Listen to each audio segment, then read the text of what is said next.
So earlier you asked me about individualism, and I made the point that individualism is a fine Christian concept that has been undermined. I want to make the point that equality is a fine Christian concept that has also been undermined and twisted. Okay? And so, in my opinion, all the talk we've heard about marriage equality was really kind of very misleading. Let's just say very misleading use of language, because it was focused on one kind of equality. We want the couples to be equal to each other at the moment that they're getting married, and maybe in terms of financial things. But the fact is, you can't make two men equal to two women, equal to a man and a woman, in every single dimension that marriage touches, particularly with respect to children. And so if you ask, well, what would be equality for children?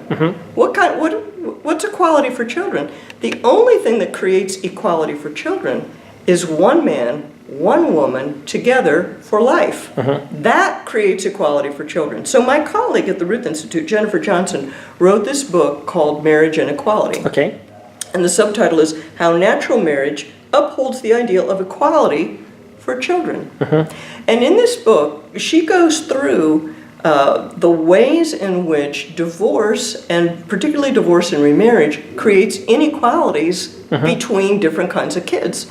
So she herself was a child of divorce, and her parents divorced when she was about 3, and they both went on to remarry. And so just look at this one case, because there's so many chaotic things that can happen in a child's life with continual divorce and remarriage. The families come together and fall apart, and they don't have a stable set of siblings even. It's not just parents, but the siblings all shifted. Anyway, my colleague Jennifer pointed out that when one of the parents remarries, in the new marriage they may have children together. Well, now that child gets to live with both of her parents. The child of the first marriage, the child of divorce, has to go back and forth between two households. And Jennifer said she remembers when she was about 12 years old, standing in the driveway waiting for her dad to come pick her up, she realized very clearly that what she had was very different from what her half-sister had. Her half-sister had a full-time dad, and she had 2 half-time dads. And they did not add up to be the same thing at all. At all. Okay? So there are different kinds of inequalities that get introduced to the lives of children every time a family breaks down. And so that, it seems to me, is a form of equality that we should be more focused on, rather than worrying about equality between men and women, equality between gays and straights, all these adult forms of equality. Let's talk about equality for children. And if you were to interview sociologists of the family, people who study this, and there's been quite a lot of research done on this, the biggest divide in socioeconomic status and educational attainment and life chances and all of that stuff boils down to marriage. There's a growing divide in our culture because children of if your parents are highly educated, college educated or above, it's very likely that both your parents are married to each other. They were married before you were born. They stay together. You have great life chances, but you get lower down the socioeconomic ladder, lower down the educational ladder. The chances are you're born out of wedlock. The chances are your parents get divorced, and so your chances get worse and worse with every one of those steps. And so that's the thing that's driving income inequality, not tax policy or anything like that. I agree. There's a huge difference being driven by that. So what you're talking about, it crosses all ethnic groups, it crosses all racial groups, where you see children that are the result of this divorce, and never marriage, or never married parenthood. And then they replicate it. That's right. So it's not just that there's divorce here, but it becomes transgenerational. That's right. And it's like any problem, as it replicates, it grows. And if you don't deal with it, it gets worse. If you don't address the trauma, if you don't address the loss, if you don't address the pain, it gets worse.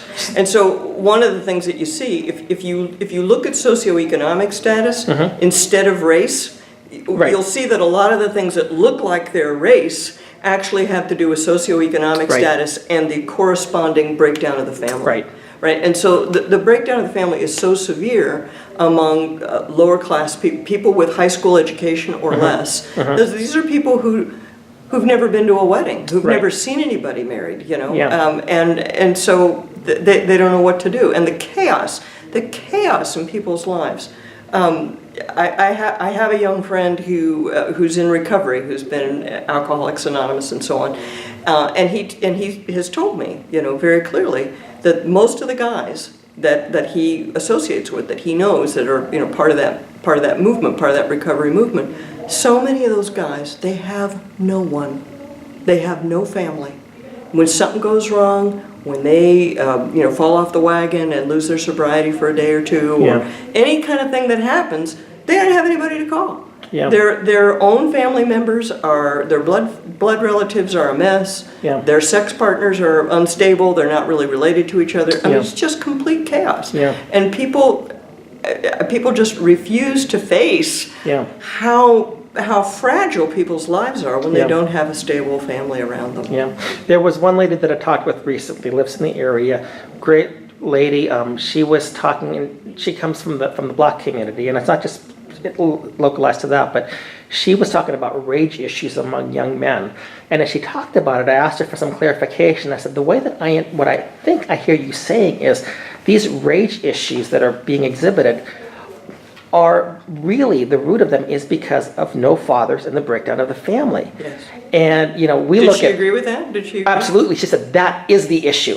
Right. That is the issue. We look at these things over here and we look at the symptoms, but we don't look at the cause. Right. And so the rage issues, whether it be, you know, well, whatever it may be, the real issue is, where are the fathers? Where are the grandfathers?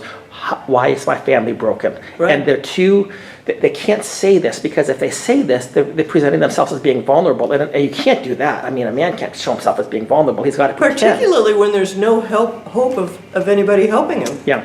I mean, it's not just a guy thing. Yeah. You know, if there's no hope of help, Yeah. to say I'm broken and wounded and hurt, Yeah. you know, that's pretty hard to do.